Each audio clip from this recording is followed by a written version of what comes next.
Friends, இன்னைக்கு bike வச்சிருக்கவங்களுக்கு பெரிய doubt என்னன்னு பார்த்தீங்கன்னா, இன்ஜின் ஆயில் வந்து கிரேடு மாத்தி யூஸ் பண்ணலாமா? அப்படின்றது தான். நெறைய பேர் வந்து பார்த்தீங்கன்னா, இது பத்தி அவேரா இருப்பீங்க. ஒரு சில பேர் வந்து அன்அவேர்ல என்ன பண்ணிடுவீங்கன்னா, மெக்கானிக் சொல்ற ஆயில் வந்து வாங்கி யூஸ் பண்ணிடுவீங்க. இந்த வீடியோல கிரேட வந்து மாத்தி யூஸ் பண்ணலாமா? கூடாதா? அப்படின்றத ரொம்ப டீட்டெயிலா, ரொம்ப சிம்பிளா பார்ப்போம். ஒவ்வொரு வண்டிக்குன்னு பார்த்தீங்கன்னா, ஒவ்வொரு கிரேட் வந்து கம்பெனி ரெக்கமெண்ட் பண்ணுவாங்க. ஃபார் எக்ஸாம்பிள்க்கு வந்து பார்த்தீங்கன்னா, ஹோண்டால 10W40 தான் வந்து ரெக்கமெண்ட் பண்ணுவாங்க. அப்படி இல்லன்னா 10W30 தான் வந்து ரெக்கமெண்ட் பண்ணுவாங்க. மோஸ்ட்லி வந்து பார்த்தீங்கன்னா 10W30 தான் இருக்கும். இதுல 10W அப்படின்றது என்ன குறிக்குது அப்படின்னு பார்த்தீங்கன்னா, வின்டரை குறிக்குது. அதாவது வந்து பார்த்தீங்கன்னா, கூலிங்ல எவ்வளோ டெம்பரேச்சர் வந்து அந்த ஆயில விஸ்டாண்ட் பண்ணும் அப்படின்றத வந்து அந்த 10W அப்படின்றது குறிக்கும். ஒவ்வொரு வண்டிக்கு வந்து பார்த்தீங்கன்னா டிஃபர் ஆகும். 0Wன்னு வரும், இல்லை வந்து 20W அப்படின்னு வரும். ஸோ இந்த 20, 10 இதெல்லாம் வந்து Wக்கு முன்னாடி வரது எல்லாமே வந்து பார்த்தீங்கன்னா -டிகிரி, அதாவது வந்து பார்த்தீங்கன்னா வின்டர்ல குறிக்கிறது. இதுவே Wக்கு அப்புறம் வர டிஜிட்ஸ் எல்லாமே வந்து பார்த்தீங்கன்னா ஹை டெம்பரேச்சர், அதாவது வந்து பார்த்தீங்கன்னா சம்மரில் எவ்வளோ விஸ்டாண்ட் பண்ணும் அப்படின்றத குறிக்கும். ஃபார் எக்ஸாம்பிள் 10W30 அப்படின்னா Wக்கு அப்புறம் 30 இருக்குங்களா, அந்த 30 வந்து பார்த்தீங்கன்னா சம்மரில் எவ்வளோ டெம்பரேச்சர் வந்து விஸ்டாண்ட் பண்ணும் அப்படின்றத குறிக்குது. இதுவே வந்து பார்த்தீங்கன்னா 14 வரும், 15 வரும். ஸோ இப்போ உங்களுக்கு வந்து அந்த Wக்கு முன்னாடி பின்னாடி என்ன இருக்குது அப்படின்றத நல்லா அண்டர்ஸ்டாண்ட் பண்ணியிருப்பீங்க. இப்போ நீங்கள் ஹோண்டாவில் 10W30 தான் கொடுக்குறாங்க அப்படின்னா உங்கள் வண்டிக்கு வந்து பார்த்தீங்கன்னா 10W30 தான் போடணும். இதுவே 10W40 போட்டிங்கன்னா அந்த அளவுக்கு எந்த பிரச்சனையும் வராது. அதே மாதிரி +or-10 போட்டிங்கன்னா அந்த அளவுக்கு பிரச்சனை வராது.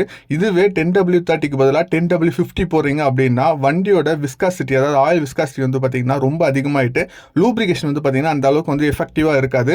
அதனால தான் வந்து பார்த்தீங்கன்னா எப்பயுமே கம்பெனியில் ரெக்கமெண்ட் பண்ணுற ஆயில் தான் போடணும். ஒரு சில பேர் என்ன பண்ணுவீங்கன்னா, வண்டி ரொம்ப ஹீட் ஆகுதுன்னு நினச்சிட்டு ஹை கிரேடுக்கு போவீங்க. அதாவது வந்து பார்த்தீங்கன்னா ஒரு 10W50 அந்த மாதிரி போகிறீங்க அப்படின்னா அந்த மாதிரி ஆயில் வந்து நல்ல ஆயில் தான். பட் ஆனால் உங்கள் இன்ஜினுக்கு வந்து செட் ஆகாது. இப்போ 10W50 வருது அப்படின்னா அது வந்து ISCC இன்ஜின்ஸுக்கு தான் செட் ஆகும், லோஎஸ்சிசி இன்ஜினுக்கு வந்து செட் ஆகுது. அதனால உங்கள் வண்டியில் என்ன ரெக்கமெண்ட் பண்ணுறாங்களோ அந்த ஆயிலை யூஸ் பண்ணுங்கள்.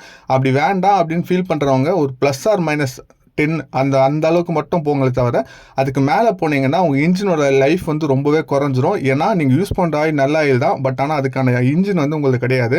அதே மாதிரி ஆயில் வந்து பீரியடிக்காக ஒரு 2000 கிலோமீட்டர் ஒன்ஸ் வந்து சேஞ்ச் பண்ணுங்கள். அதே மாதிரி நல்ல கம்பெனி ஆயிலாக வாங்கி யூஸ் பண்ணுங்கள். முடிஞ்சால் அந்த கம்பெனியில் பிராண்டில் ரெக்கமெண்ட் பண்ணுறாங்களோ அதே ஆயில் யூஸ் பண்ணுங்கள். தயவு செஞ்சு மெக்கானிக் வந்து இந்த பேரலில் பிடிச்சி விற்கிறது அதெல்லாம் யூஸ் பண்ணாதீங்க.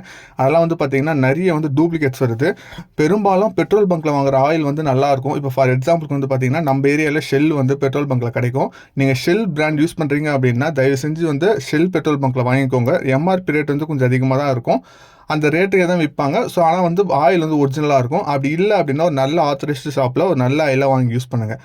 அதே மாதிரி மினரல் யூஸ் பண்ணுறாமா, செமி சிந்தட்டிக் யூஸ் பண்ணலாமா, இல்லை வந்து சிந்தட்டிக் யூஸ் பண்ணலாமா ஒரு டவுட் இருக்கும். அது வந்து உங்களோட இஷ்டம் தான். நான் வந்து அது எந்த கமெண்ட்டும் பண்ணல. உங்களுக்கு என்ன வந்து காஸ்ட் எஃபெக்டிவாக இருக்குது, உங்களால் எவ்வளோ வாங்க முடியுமோ அந்த ஆயில் வந்து வாங்கி யூஸ் பண்ணுங்கள். பட் ஆனால் 2000 கிலோமீட்டர் ஒன்ஸ் வந்து ஆயில் வந்து சேஞ்ச் பண்ணி யூஸ் பண்ணுங்கள். இந்த வீடியோ கண்டிப்பாக இன்ஃபர்மேஷனாக இருந்திருக்கும்னு நினைக்கிறேன். இந்த மாதிரி யூஸ்ஃபுல்லான வீடியோஸ் டெய்லி பார்க்க நம்ம சேனலில் சப்ஸ்கிரைப் பண்ணிக்கோங்க. Thanks friends.